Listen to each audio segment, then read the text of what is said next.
No início do século XX, alguns livros de mecânica espalhados por todo o mundo trouxeram um clássico problema que ficou historicamente conhecido como o problema do caçador e do macaco. Um caçador tinha sob a mira da sua espingarda um macaco que estava pendurado numa árvore. Quando a arma fosse acionada, no exato instante em que a arma tivesse o seu acionamento feito, o macaco iria se deixar cair em queda livre na vertical do alto da árvore. A grande discussão proposta por esse famoso histórico problema era que, será que o macaco, então, se no exato instante em que a arma fosse acionada e a bala atirada, será que o macaco, caindo na vertical em queda livre, ele iria conseguir se salvar do tiro?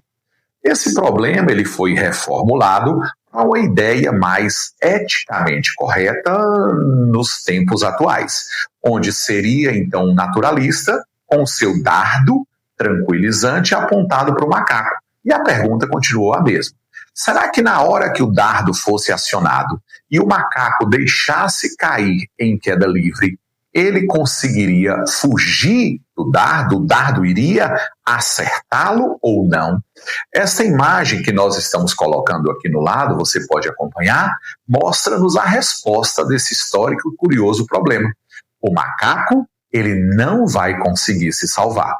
Por quê? Durante a sua queda, estará atuando sobre ele uma aceleração, que é a gravidade. E é esta mesma aceleração da gravidade que vai atuar na vertical sobre o dardo, fazendo cair da mesma altura que o macaco caiu. Nesses movimentos verticais do macaco e do dardo, o tempo de queda vai ser o mesmo. Então, respondendo à questão, o macaco não vai conseguir fugir do dardo e este o acertará. Fazendo uma analogia com esse problema, nós trouxemos aqui uma discussão dentro desse conteúdo chamado de lançamento horizontal. Trouxemos uma esfera colocada sobre uma mesa de altura H e essa esfera A ela vai ser lançada horizontalmente com uma velocidade inicial V0. Estando no mesmo nível, teríamos uma outra esfera B que vai partir do repouso e vai iniciar o seu movimento de queda na vertical, percorrendo a mesma altura H. Diante, então, do que nós colocamos sobre o problema lá do macaco e do caçador, o tempo de queda de ambos vai ser o mesmo. Então, na hora que a esfera B tocar o chão, caindo dessa altura H, a esfera A, que foi lançada horizontalmente, ela atingirá a esfera B. E ambas tocarão o solo no mesmo instante, porque, afinal de contas, o tempo de queda é o mesmo. Vamos, então, agora, para iniciar a discussão algébrica, calcular o tempo de queda que essa esferazinha B gastou para percorrer a distância vertical H. Então, vamos usar uma velha equação do MOVE para fazer essa discussão. D, distância, é V0 vezes t, velocidade inicial vezes tempo, mais a aceleração vezes tempo ao quadrado sobre 2. Como nós definimos, a velocidade inicial é 0, a esfera B partiu do repouso. Essa distância, então, D vertical, será o que, Ivan? Será a altura H, que é igual à aceleração, é a gravidade, chamamos de G, que se for na Terra, lembremos, pode ser substituída pelo número 10. Mas vamos deixar o G aqui na indicação, ok? Passando 2 para o outro lado, ele passa multiplicando. E o nosso objetivo ali é isolar o t ao quadrado. Então vai ficar 2 vezes h, como o g está multiplicando pelo tempo, vai passar para baixo. Então a equação do tempo de queda dessa esfera B será dada pela equação raiz de 2h sobre g, onde h é a altura e g é a gravidade.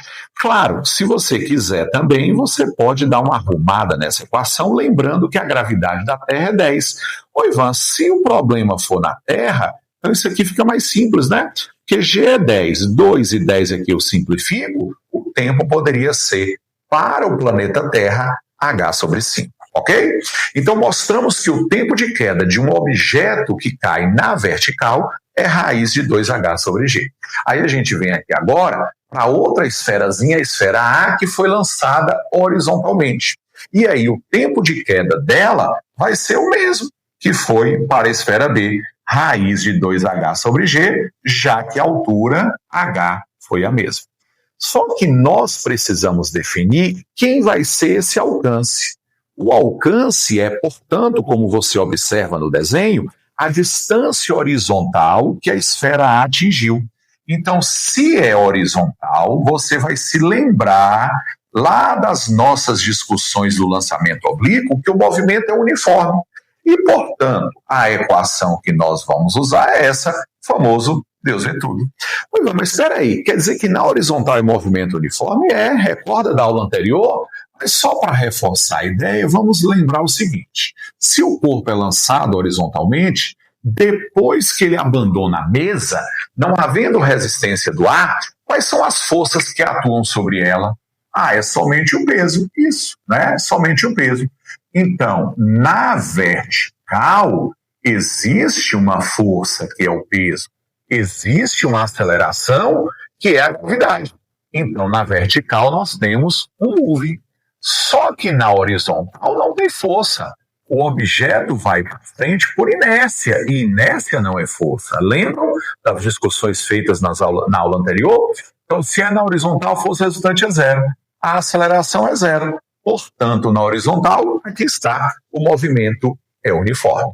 Dessa forma, então, nós vamos afirmar que esse alcance aí vai ser: quem é a velocidade constante? É a velocidade horizontal, V0. E o tempo de queda, raiz de 2H sobre G.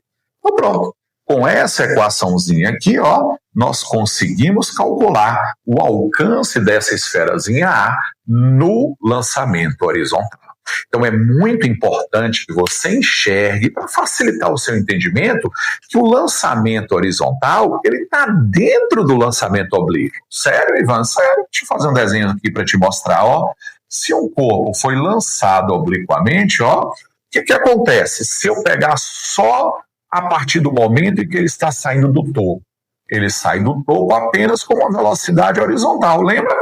E aí, se você bem analisar, esse alcancezinho horizontal aqui, é a mesma discussão que a gente fez no lançamento horizontal. Afinal de contas, essa metade aqui do lançamento oblíquo constitui toda a discussão que nós fizemos aqui no lançamento horizontal, mostrando que realmente o lançamento horizontal ele está dentro do lançamento oblíquo. Beleza? Então, aí, fizemos essa contextualização com o famoso problema histórico, né? Que atualmente, como eu disse, ele está modificado, ele está correto, né? Digamos assim, moralmente correto, onde o naturalista atira o seu dardo para acertar no macaco que está em queda livre na vertical do alto de uma árvore, e ele não vai conseguir fugir do dardo, o dardo vai acertar. Beleza? É isso aí.